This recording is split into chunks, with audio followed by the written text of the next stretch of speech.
제가 봉독하겠습니다. 아담이 그의 아내 하와와 동침하매 하와가 임신하여 가인을 낳고 이르되 내가 여호와로 말미암아 득남하였다 하니라. 그가 또 가인의 아우 아벨을 낳았는데 아벨은 양치는 자였고 가인은 농사하는 자였더라. 세월이 지난 후에 가인은 땅의 소산으로 제물을 삼아 여호와께 드렸고 아벨은 자기도 양의 첫 새끼와 그 기름으로 드렸더니 여호와께서 아벨과 그의 제물은 받으셨으나 가인과 그의 제물은 받지 아니하신지라. 가인이 몹시 분하여 안색이 변하니 여호와께서 가인에게 이르시되 내가 분하여 함은 어찌함이니며 안색이 변함은 어찌 됨이냐. 내가 선을 행하면 어찌 낯을 들지 못하겠느냐. 선을 행하지 아니하면 죄가 문에 엎드려 있느니라. 죄가 너를 원하나 너는 죄를 다스릴지니라. 아멘. 아멘.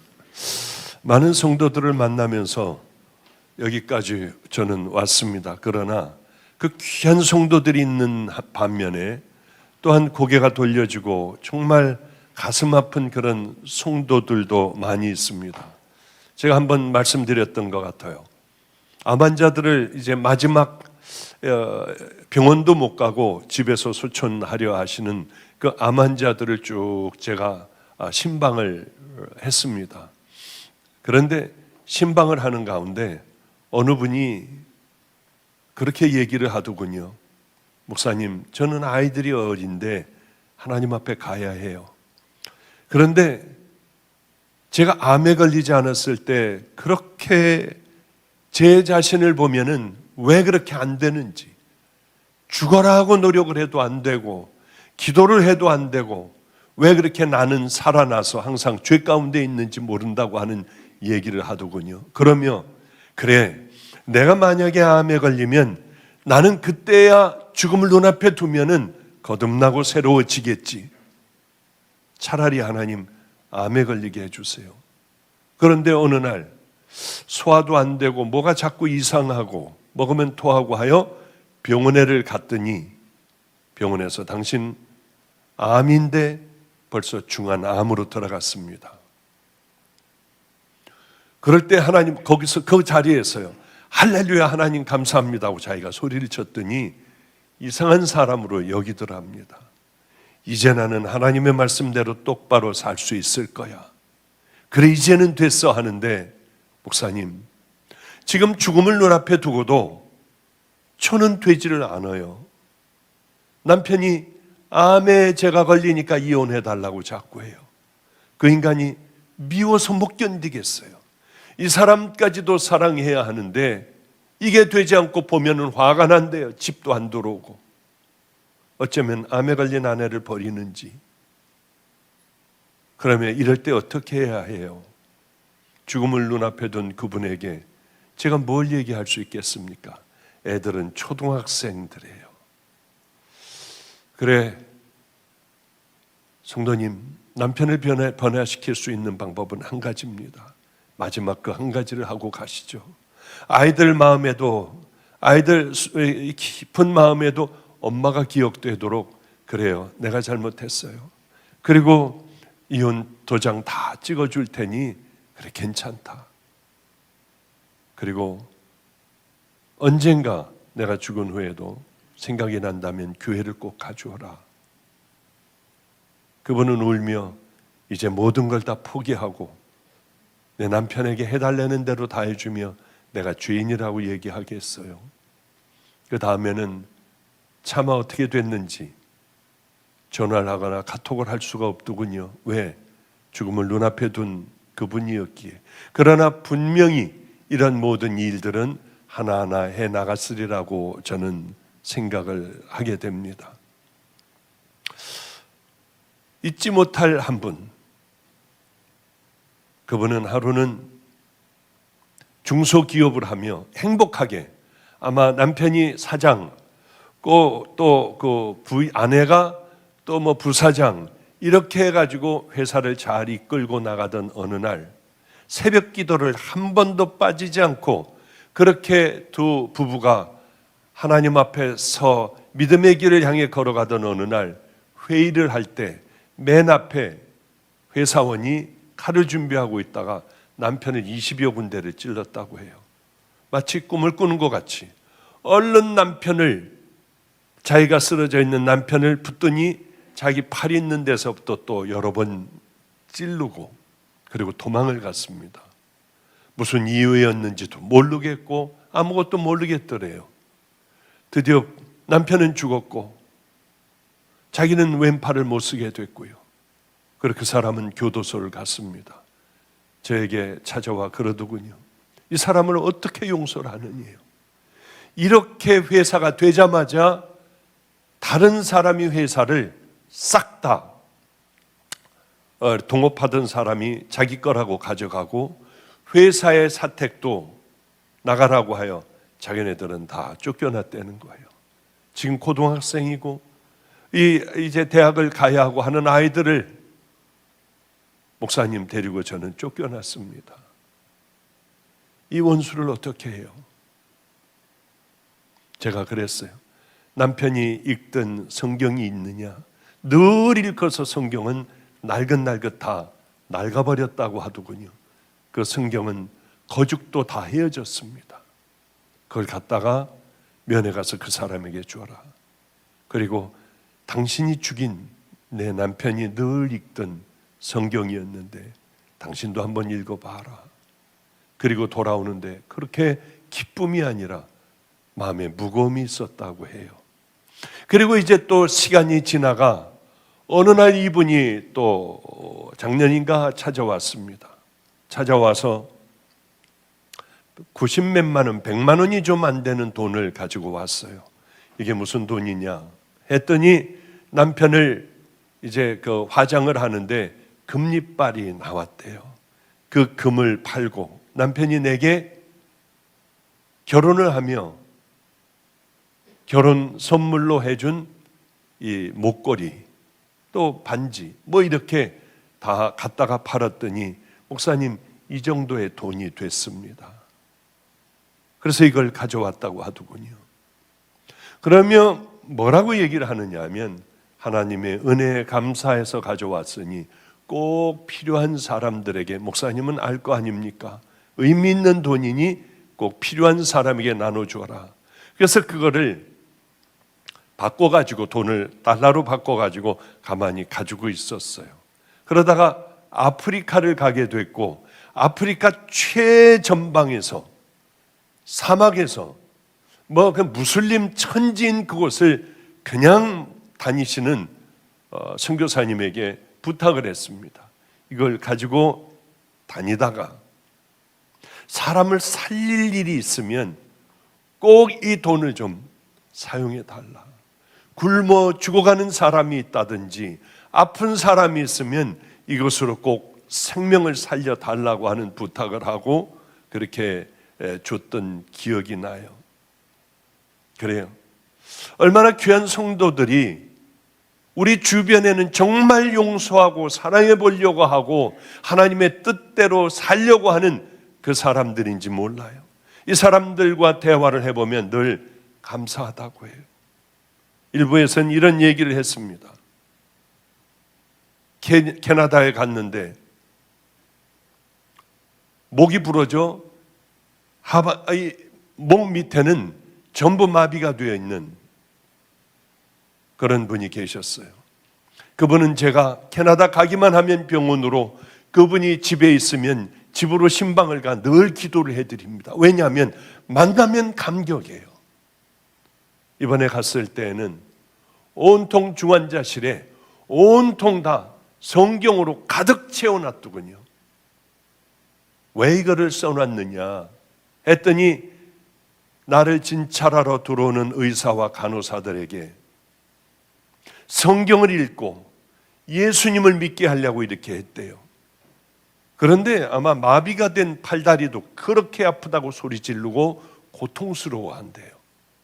그런데도 불구하고 모든 장치들을 다 산소호흡기를 다 가지고 전도하러 병원 그쪽으로 다니며 병원을 다니며 각 방문을 다니며 가서 복음을 전한대요.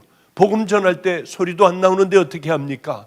그러니까 여기에 산소호흡기를 빼고 그리고 이걸 맞고 얘기를 하면은 얘기를 한대요. 뭐 하여튼 그렇다고 하더군요. 그러면 그렇게 자기는 전도를 하고 있다고 하더라고요. 얼마나 감동이 되는지. 왜 이렇게까지 하시냐? 저는 감사해요. 구원받은 믿음의 길을 걸어가게 해주시고, 이렇게 이런 상태로 10년을 얼마 못 산다고 한 제가 10년을 넘어 이렇게 복음을 전하며 살아갈 수 있다는 게 하나님의 참 은혜이고 감사래요. 그러면 농담 한마디를 툭 던지더군요. 남들은 열심히 일해야 먹고 사는데 나는 산소도 공급해주고 이렇게 누워있어도 다 먹여주니 이게 얼마나 감사하고 행복한 일이냐고 해서 그냥 같이들 이렇게 웃었던 기억이 납니다. 정말 크리스찬이라고 하는 건 뭘까? 조건적인 그 일에 대하여만 우리는 감사하는 걸까? 과연 하나님께서 물질을 많이 주셔서 내가 풍족하게 살아가는 게 하나님이 주신 정말 축복인가? 성경은 그렇게 얘기하고 있지 않아요. 우리에게 그렇게 얘기하고 있지 않아요. 고난 가운데도, 고통 가운데도, 모든 걸 다 잃어버렸어도, 사랑하는 것들이 다 내게서 떠나갔어도 하나님 앞에 감사할 줄 아는 그 감사가 정말 구원받은 믿음의 자녀들만이 할 수 있는 감사겠구나. 그냥 그런 생각을 해봅니다.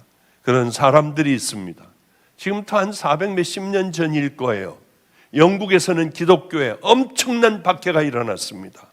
그래, 여기 있으면 죽을 것 같으니까 배를 타고 미국으로 건너갔는데 보스턴이라고 하는 곳에 내리게 되었습니다. 그런데 이 사람들이 금강을 찾아온 것도 아니잖아요. 어떤 기가 막힌 크게 부자가 되보겠다고 온 것도 아니지 않습니까? 더 좋은 환경을 찾아간 건 아니었습니다. 오로지 예수님을 마음대로 믿기 위하여 이 사람들은 그 땅을 찾아갔어요. 낯선 땅에 도착을 해보니 모든 게 풍족했겠습니까? 어느 분이 한 분 생각이 나요. 제가 굉장히 가까웠던 분입니다. 북한에서 아들, 딸과 함께 몰래 이제 탈출을 하는데 2번을 붙들렸다고 해요. 아들은 붙들려 사형을 당했고, 그 다음에 다시 한번 또 이렇게 탈출을 하여 성공해서 이제 중국에서 있다가 한국으로 온 분입니다. 중국에서 너무 하나님의 은혜에 감사하여 신학을 공부했고요. 그리고 이분은 하나님 앞에 생명을 던지는 불같은 믿음이 있었으니 하나님께서 그에게 능력도 주셨어요. 얼마나 감사했는지 모릅니다. 이분을 만난 그날 어쩌면 시간이 그렇게 빨리 가는지요. 우리 아이들과 함께 다 있었는데 우리들의 대화가 무슨 대화인지를 아이들은 모르겠더래요. 신학대학 다니는 애들도. 정말 너무 감사했어요. 이분이 자기의 예배 드릴 때를 얘기해 주더군요. 풍선이 날라와 그 성경 한쪽, 그저 몇 쪽, 그것을 들키면은 안 되니까 비닐에다가 감싸 된장 넣는 데다 쑤셔 넣어 놨대요. 조심스럽게 깨끗하게 닦아 조심스럽게 말려 주일이면은 예배를 드렸다고 해요. 그 동지들이 몇 명이 있었는데 밖에서는 망을 보고요.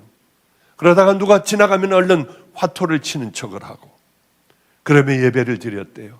한국을 가면은 마음껏 예배 드릴 수 있다고 하는데 그 나라를 향하여 가야지 하며 죽음을 불사하고 한국까지 와 결국은 이곳에 정착하게 되었습니다.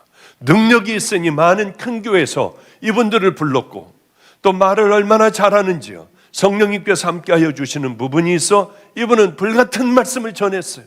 당신들은 다 가짜다.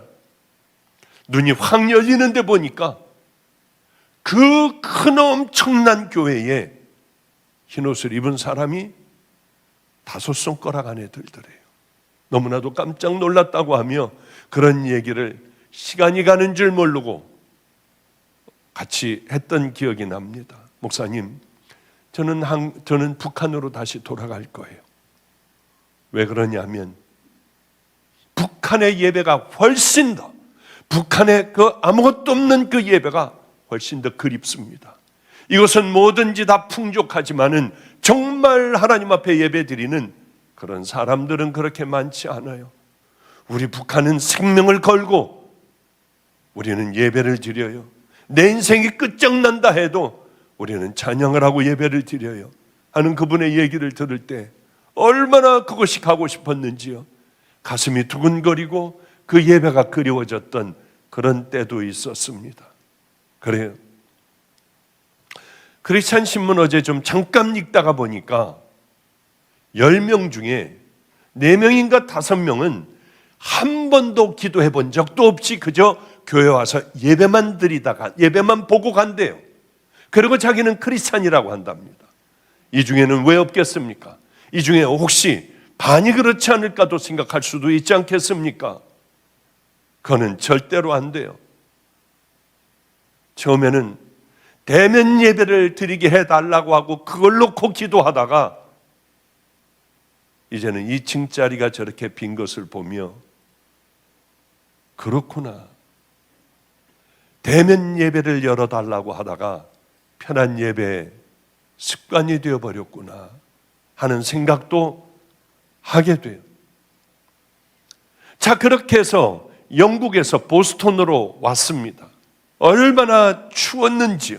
그의 겨울은 굶주려 죽는 사람들, 질병에 걸려 죽은 사람들 100여 명이 왔는데 반 이상이 다 죽어버렸습니다. 죽은 사람들은 내 아내이고 남편이고 자식일 수 있어요. 어떻게 하나님이 살아계시다면 우리가 죽음을 불사하고 이곳까지 왔는데 이렇게 다 죽게 만드시나? 살아계신 하나님이라면 분명히 우리를 지켜주셔야 되지 않나? 이 죽은 사람들은 뭐야 그럼? 그래요. 죽은 사람들은 개죽음이 아니에요. 하나님께서 너무 기뻐 받으시는 영원한 천국에서 지낼 귀하고 아름다운 하나님의 아끼는 그런 분들이에요. 그렇게 44명만 살아남았습니다. 인디안들이 죽어가는 저 사람들을 보고 불쌍하여 그저 거적대기로 지낼 수 있는 그런 것들을 그저 대충 만들어 줬고 곡식 종자들을 주니 이 사람들은 땅에 씨를 뿌리고 그리고 이제 땀을 흘려 농사를 지었습니다. 어느덧 가을이 되었어요. 제일 먼저 생각한 것은 뭐겠습니까? 하나님 앞에 이것을 드려야겠다. 또 사람들에게 받은 은혜를 갚아야겠다. 이 사람들이 처음에 와서 우리 같으면은 이 추울 때에 뭘 먼저 하겠습니까? 자식들이 떨고 있어요. 이러다가 얼어 죽어요. 보스턴 쪽은 굉장히 추운 곳입니다. 눈이 엄청나게 오는 곳이에요. 이 사람들은 집을 먼저 짓지 않았어요. 제1번 교회를 먼저 졌습니다. 2번째 학교를 줬어요. 3번째 그제야 내 집을 지었어요. 그리고 가을이 되자 사람의 은혜도 하나님의 은혜도 중요하지만 사람의 은혜도 동일하게 중요한 겁니다. 동일하지는 않죠. 하나님의 은혜가 1번이고 사람의 은혜도 우리는 2번째로 알아야 해요. 인디언들을 초대해서 하나님 앞에 감사의 잔치를 이 사람들은 벌리게 되었어요. 이게 추수감사 주일의 유래가 되었죠. 이 사람들 추수감사 주일 예배를 드릴 때에 불평할 것이 훨씬 많았어요. 이 불신앙으로 예배를 드려야 할 것들이 훨씬 그것이 더 많았습니다. 그러나 이 사람들은 신앙의 자유를 찾아왔지만 이 사람들은 그저 얼마 안 돼요. 죽어버린 사람이 반 이상이에요. 낯선 땅에서 농사를 지었어요. 이제 다 거둬들여야 해요. 그런데 말할 수 없는 여기에는 눈물과 땀과 사연들이 들어있어요. 그럼에도 불구하고 하나님 앞에 이 사람들이 감격스럽게 예배를 올려드리는 거예요. 하나님께서는 이것을 바로 이러한 사람들의 결단을 가만히 지켜보세요. 우리가 기도도 안 하며 하나님 앞에 간절한 것도 없고 그저 교회 와서 예배만 한번 보고 지나가고 이제는 교회 나가는 것조차 지겨워지는 시대가 됐습니다. 바로 그 크리스찬 그 신문에 질문이 하나가 있더군요. 불교, 천주교, 기독교 중에 어느 종교가 제일 쇠락하고 후퇴하겠느냐? 1번이 기독교였어요. 단호하게 기독교였어요. 우리가 이렇게 지나간다면 그것은 분명하게 기독교는 가장 쇠퇴하는 종교, 가장 적게 남는 이런 성도의 수가 되지 않을까. 왜냐하면 그렇게 대면 예배를 목말라 하던 이분들이 이제는 대면 예배보다 동영상 예배가 훨씬 더 우리에게 낫다고 하는 얘기들을 꽤 많이들 합니다. 교회들을 제가 전체 교회들을 현황을 제가 다 보고를 일단 받아요. 30% 이상들이 다 떨어져 나갔어요. 얼마나 마음이 아픈지요. 어쩌면 이렇게 우리도 발을 탁자 위에다 올려놓고 휴대폰으로 여기저기 왔다 갔다 하며 드리는 예배를 드릴 수가 있겠구나. 얼마나 마음이 아팠는지 몰라요. 어떻게 하면 될까? 우리는 만나면은 어떻게 하면 우리들의 신앙을 회복하게 할까? 하고 별의별 생각들도 다 하고 기도를 하며 어떻게 끌고 나가야 할까를 많은 연구들을 지금 하고 있습니다. 우리 제 멘토는 이런 얘기를 했어요. 지나다 보면은 분명히 굶을 때도 있을 거야. 매맞을 때도 있을 거다. 교인이 다 떠나가고 혼자 예배 드릴 때도 있을 거다. 이런 얘기를 저에게 해줬어요. 그런데 그때 어떻게 하느냐? 그때가 중요해요. 그때가 하나님 앞에 진실한 마음으로 엎드려 감사와 기도로 열심히 새끼줄을 꼬아 하늘까지 닿게 해야 한다. 고통스러울 때 엎드려 기도해야 한다. 그리고 그 상황을 감사해야 한다. 그걸 제 마음에 확 받아들였어요. 그래, 나는 그렇게 하고 말 거야. 하나님, 고난의 시절에 감사할 수 있도록 해주세요. 도저히 기도할 수 없을 때 하나님 앞에 두 손 들고 진정한 마음으로 감사할 수 있게 해주세요. 그날이 오게 해주세요. 그때를 기억하게 해주세요. 하나님, 그때가 오면 지금이 감사하고 기도할 때야. 오늘 여러분들 고난의 때가 오면 나는 영국에서 떠난 청교도들 같이 나 그렇게 살아갈 거야. 하나님, 그때를 기억하게 해주세요. 고난의 때에 엎드리게 하여 주세요. 꼭 그렇게 한번 해보세요. 그러면 저는 정말 나가서 개척을 하게 되었고 그 때들이 수도 없이 밀려왔어요. 그걸 다 어떻게 얘기하겠습니까? 하루는 저는 이제 그 간증을 이제 거의 안 하기로 했어요. 그러다 보니까 안 하다 보니까 이제 잊어버리더군요. 뭘 했었는지 어떻게 했었는지 금방 잊어버려요. 그런데 어느 날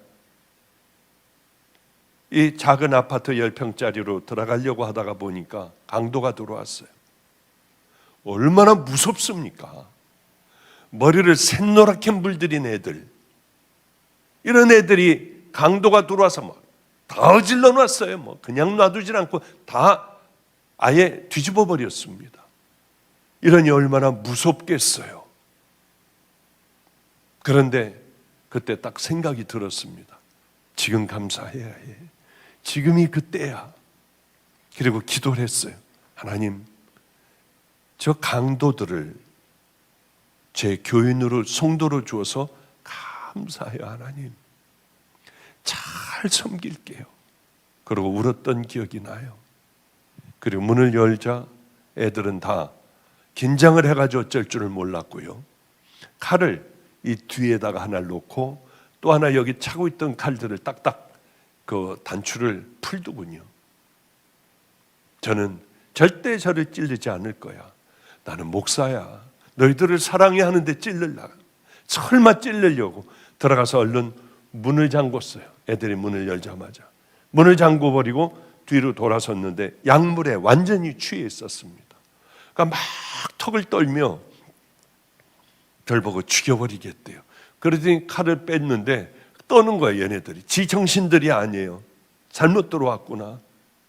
그리고 주마등같이 그동안 살아왔던, 하나님을 만나고 살아왔던 사람들이 쭉 지나가며 어떤 생각이 드느냐 하면 순식간에 나 이제 아버지 앞에 가겠구나, 내가 보고 싶어 하던 우리 주님께 내가 갈 수 있겠구나 하고 찔러.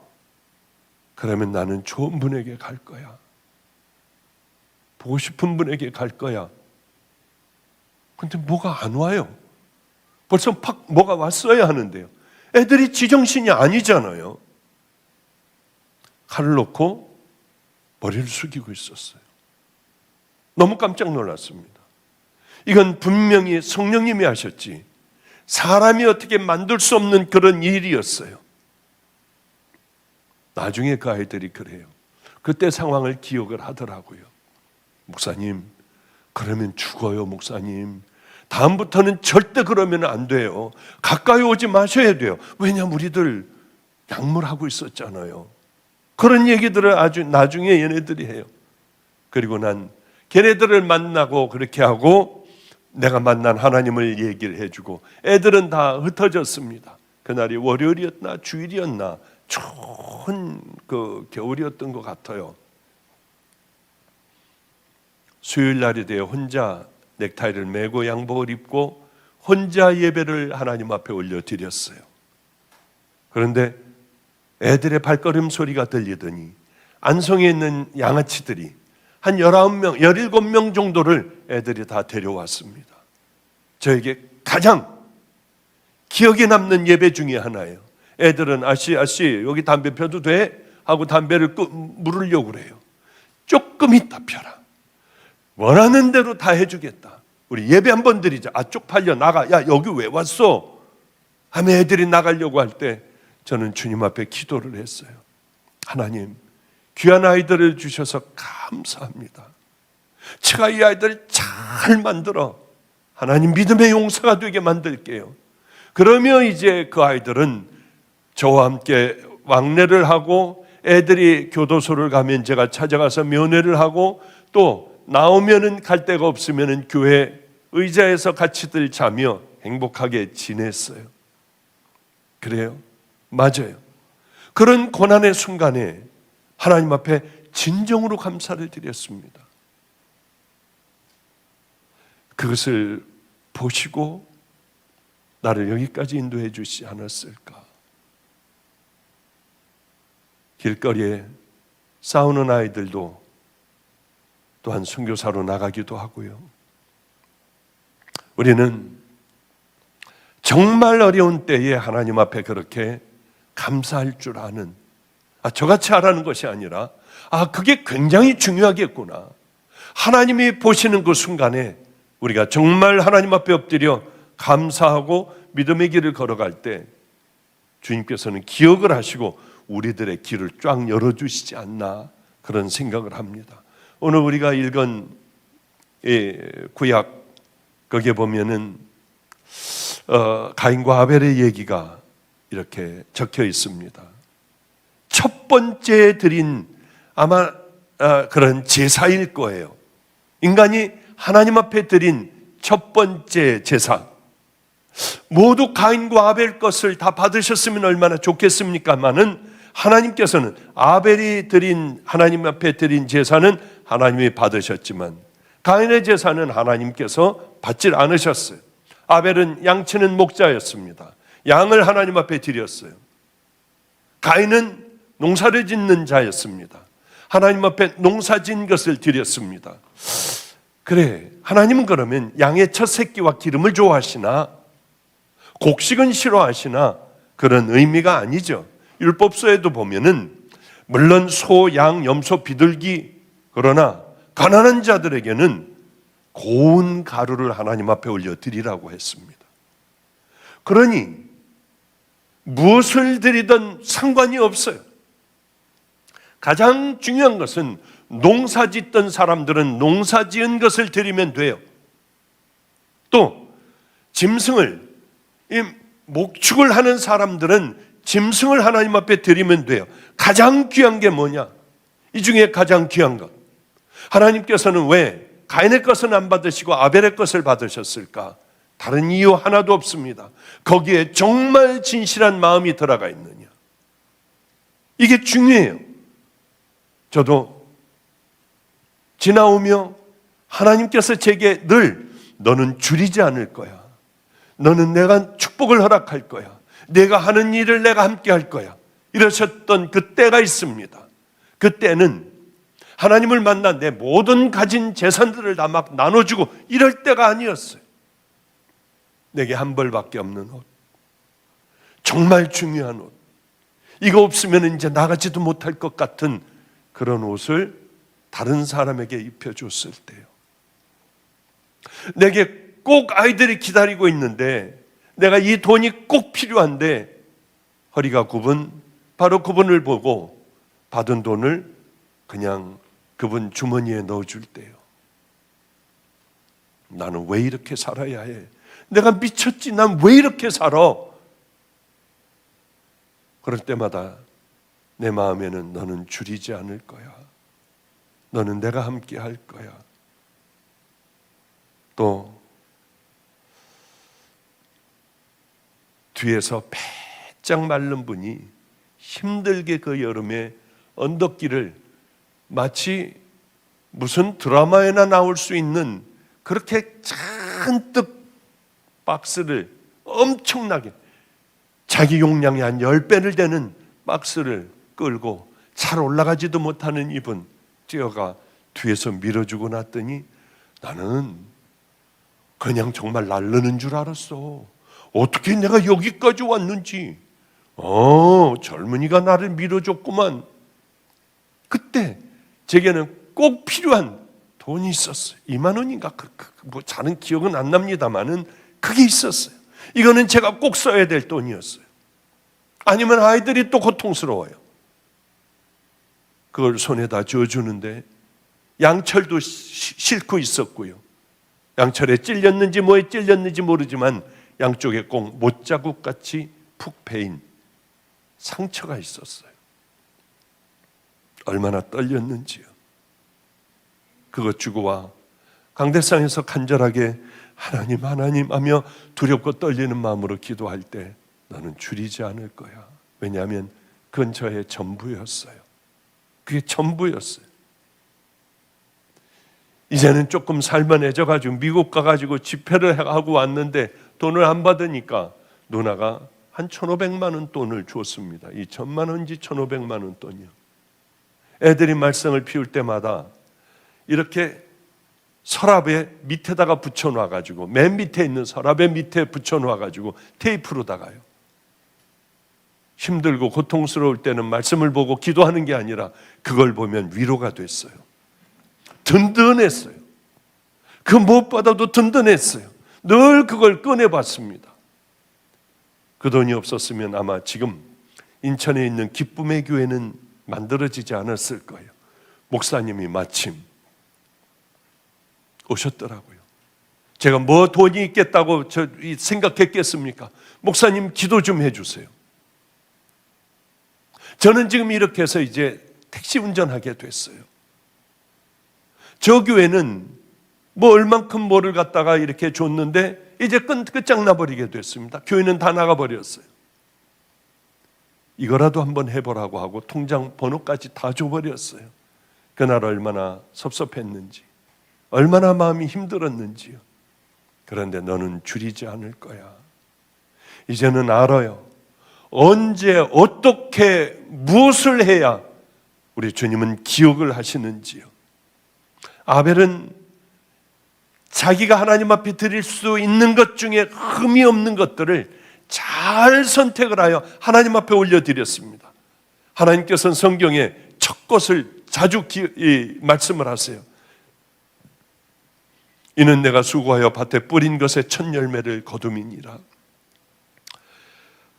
첫 번째 것은 정성이 들어가 있잖아요. 가장 귀한 것, 내게도 이것은 정말 귀한 것이지만은 하나님 앞에 올려드린다는 그 마음이요. 가인도 그렇게 했으면 얼마나 좋겠습니까마는 가인은 아마 추수한 것을 이렇게 추수한 것을 잔뜩 가져다가 하나님 앞에 올려드렸을 거예요.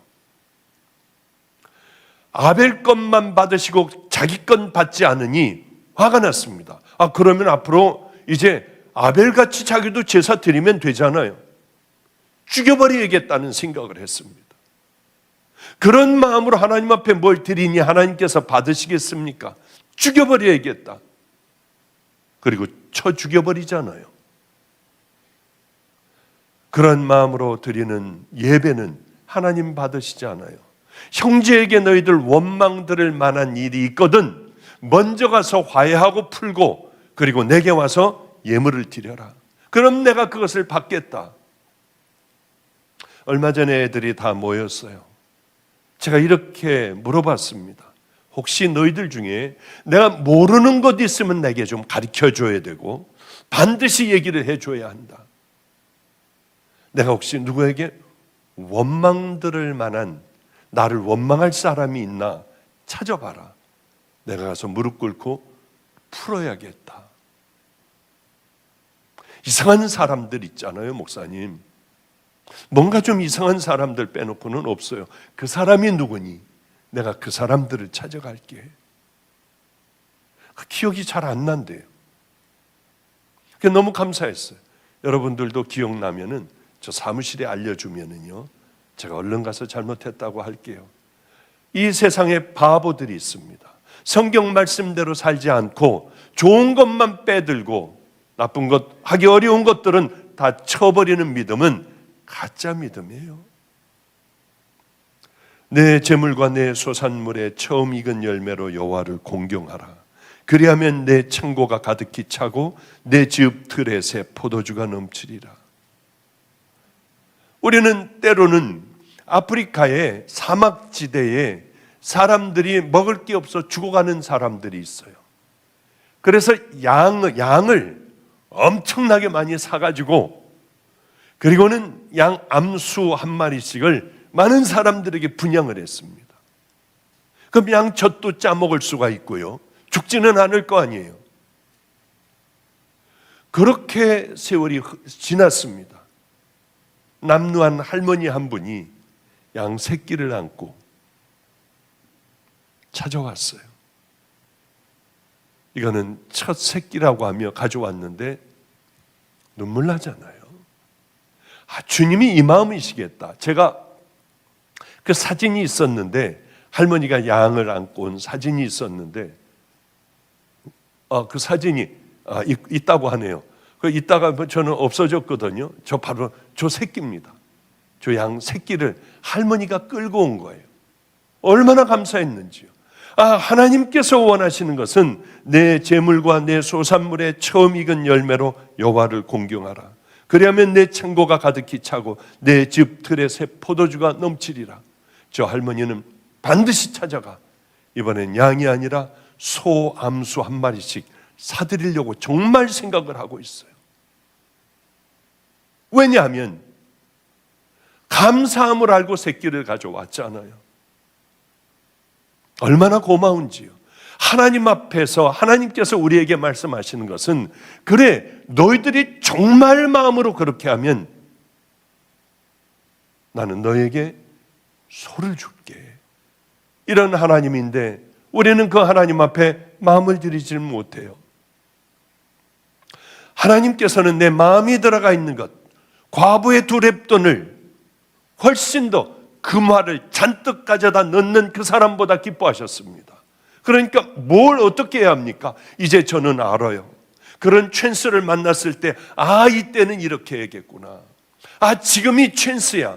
이걸 안 놓치려고 애를 써요. 그래서 많은 일들을 그렇게 그 중심으로 그런 일들을 그렇게 해나갑니다. 정성이 들어있지 않고 그저 주머니에 꺼내요. 이렇게 집어넣는 것 의미가 없어요. 제가 이것 때문에 얼마나 공격을 많이 당했는지 몰라요. 동전이면 어떻습니까? 우리 봉투에 넣어, 헌금 봉투에 넣어. 하나님 앞에 내 마음을 넣는다면 몇 천만 원 그저 이렇게 내는 사람들보다는 그걸 하나님께서 더 기뻐 받으신다고 하는 거 저 분명히 알아요. 그런데 늘 보면은 1,000원짜리 구겨진 거 넣고 1,000원, 2,000원이 문제가 아니라 500원이 문제가 아니라 어쩌면 저렇게 하나님 앞에 드릴 때 이렇게 해가지고 이렇게 넣을까? 그게 얼마나 속상했는지 몰라요. 이제는 하도 속상해 보니 그것도 또 뭐 그냥 그래요. 가령 그 돈을 저를 준다고 해보죠. 저에게 이렇게 해가지고 목사님 이거 쓰세요 하고 준다고 하면 얼마나 기분이 안 좋겠어요. 받고도 기분 안 좋은 것을 하나님 앞에 그렇게 드린다는 건, 우리가 이거 그러고 축복을 받는다고 하는 건, 내가 기도할 때 하나님께서 내 기도에 응답해 주셔야 한다고 하는 건 잘못된 거 아니겠냐고 하는 거예요. 하나님께서는 예물의 많고 적음을 보시지 않아요. 우리들의 마음을 보세요. 아벨의 제사가 하나님 앞에 연락된 이유가 있어요. 그 중심을 하나님께서 보셨기 때문에 그러세요. 여호와께서 아벨과 그 제물은 연락하셨으나 가인과 그 제물은 연락하지 아니하신지라. 제가 요즘에 이번 주에는 요즘은 좀 기쁨이 별로 그렇게 기뻐할 게 없잖아요, 요즘에는. 그런데 목사 때문에 기뻐하는 게 참 드물잖아요, 요즘에는. 다 어려운 일들만 있고 이 힘든 이 길을 다들 걸어가고 있으니. 그런데 이번에는 참 기분 좋은 소식이 외부에서 들려오더라고요. 어떤 분이 보증금도 거기 잘 잊어버렸습니다만은 몇 천만 원 보증금이 있어요, 교회에. 그리고 그것도 또 1억 가까이 리모델링하고 마이크하고 여러 방들도 이렇게 그렇게 만든 목사님이 내가 하나님의 은혜로 여기 와가지고, 이게 바로 전주일 얘기입니다. 하나님께서 나를 이렇게 축복을 해 주셔서 이제 교인들이 많아 이사를 가는데 내가 보증금 빼고 프리미엄 붙이고 하고 해가지고 교회를 이사 가야 할까? 아니야. 하나님께서 주신 거니 모든 거, 마이크까지 전부 다 하나도 가져가지 않고 나는 그냥 떠날 거야.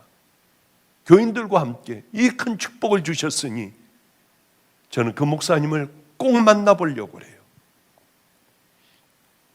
그러니까 얼마나 많은 목사들이 여기에 신청을 했겠습니까?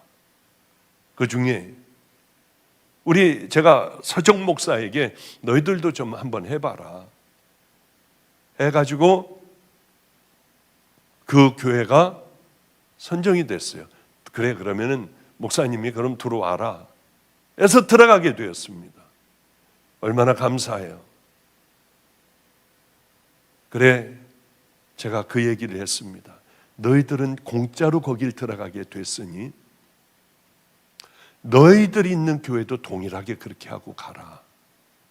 그런데 이건 누가 해야 될까 하는데 목회를 쉬고 있는 이 마가의 다락방에 있는 목사님이 계셔서 언젠가는 좀 개척을 해줘야 할 텐데 때가 조금 이른 것 같기도 하고 하며 생각을 그냥 하고 있었는데, 그러면 저 목사를 그 교회에다가 넣어야겠구나 해서 만나게 하여 이제 드디어 그 교회로 들어가게 됐고, 제 마음에 있는 짐은 이제 다 없어졌어요. 그런데 너무 감사한 일이에요. 그 사모하고 이렇게 연락을 하며 너무 사모가 이쁜 거예요. 왜냐하면 떠나는데 이제 다 놓고 떠나면 되잖아요. 그 근처입니다. 바로 멀지도 않아요. 그런데 떠나기 전에 이 교회가 잘 될 수 있도록 목사님 기도의 단을 여기 엄청 쌓았습니다. 그리고 매일 나가서 땅 밟게 하고 전도한대요. 이 교회에 채워주려고. 그리고 자기네는 하나도 갖고 가지 않고 싹 그냥 몸만 떠나겠다고 하더군요. 떠날 때는 전부들 이만큼이나 당신 보증금서부터 모든 교회를 다 그냥 싹 주고 가는데 그냥 갈 거 아니에요. 아마 떠나면 깨끗하게 정리도 해줄 것 같아요. 전도도 해주고요. 이건 제 마음에 너무 기뻤어요. 그래, 너 귀하다. 우리 집에 와서 밥 좀 먹자. 나하고 같이 식사 좀 하자. 주님도 이렇게 기뻐하실 거예요. 그 첫 목사님이 그렇게 모든 걸 다 놓고 나가시니까 이게 계속되는 거예요. 아, 이런 일들을 열심히 해야겠구나. 절대로 교회를 옮길 때는 절대 뭘 빼지 말고 다음 사람에게 또 넘겨주고 다음 사람에게 넘겨주면 하나님께서 얼마나 기뻐하실까. 그래요, 여러분들. 교회 못 정하신 분들은 서정 목사네 꼭 한번 좀 가보십시오. 그리고 우리 전용재 목사가 거기 들어갈 거예요. 그쪽 들어가서 얼른 예배를 드리고 헌금도 여러분 열심히 하고 나가서 전도도 해준다면 이것보다 하나님 눈에 드는 그런 귀한 일이 어디 있겠습니까? 우리 이 시대는 안 그렇게 하려고 해요. 정말 마음이 얼마나 답답했는지요. 방주교회에서 열심히 11조 감사헌금 다들 모아놨다가 개척교회 가서 다들 해라. 우린 좀 망하면 안 됩니까? 우린 좀 어렵게 살면 안 됩니까? 큰 교회들은 좀 월급 좀 못 받으면 어때요? 아니, 다른 것 집을 못하면 어떻습니까? 하나님만 기뻐하신다면. 그러나 하나님은 그렇게 놔두시지 않아요. 어느 날 보니 빈 털터리가 되어가는 거예요. 방주교회가 딱 한 번 설교했습니다. 다음 주에는 여러분 열심히 방주교회를 위하여 다음 주에는 한번 해 주십시오. 어마어마하게 들어왔던 기억이 나요. 아, 성도들도 다 아는구나. 이 마음을 아는구나. 성도들도 뭘 어떻게 해야 될지 성도들이 먼저 알고 있구나. 그리고 이 일은 다 하나님이 하셨구나를 깨닫게 되었어요. 여호와께서 아벨과 그 제물은 연락하셨으나 가인과 그 제물은 연락지 아니하신지라. 그래요. 우리는 문도 닫고 교인들을 다 나눴어요. 저도 개척교회 가서 예배 드렸어요. 앉아서. 그게 뭐냐면 하나님 앞에 드리는 산제사라고 하는 거죠. 하나님께서 기뻐하시는 제사. 그렇게 몸부림을 쳤어요. 헌금에 우리도 여러분 이름 쓰지 말라. 하나님 앞에만 온전하게 하나님만 아시는, 하나님과 나만 아는 그런 한번 우리들의 신앙생활을 하자. 일찍 들어오자. 문을 닫아버리겠다. 늦게 들어오면은 문 닫아버리겠다. 하나님 앞에 정말 정상적인 가장 귀한 예배를 한번 좀 올려드리자. 우리 삶으로 일주일 동안의 삶을 한번 뒤돌아보자. 순종하고 살았나? 아벨은 믿음으로 예물을 드렸어요. 하나님 앞에 연락되었어요. 가인은 믿음 없는 예배, 그저 떠다가 갖다 드리는 예배를 드렸습니다. 그 예배는 안 받으신다고 하는 거죠. 내 예배를 지금까지 안 받으셨다면 이제부터 나는 귀한 예배를 올려드리는 그런 사람이 되면 되는데 왜 죽여버리냐고요. 뭘 시험에 들 게 뭐가 있어요. 딴 데로 가버리면, 시험 들어 예수님을 떠나면 여러분 행복하고 축복의 길들이 기다립니까? 그 인생은 버려진 인생이 될 거예요. 우리들은 이제는 다시 한번 우리들의 신앙을 생각해 봐야 합니다.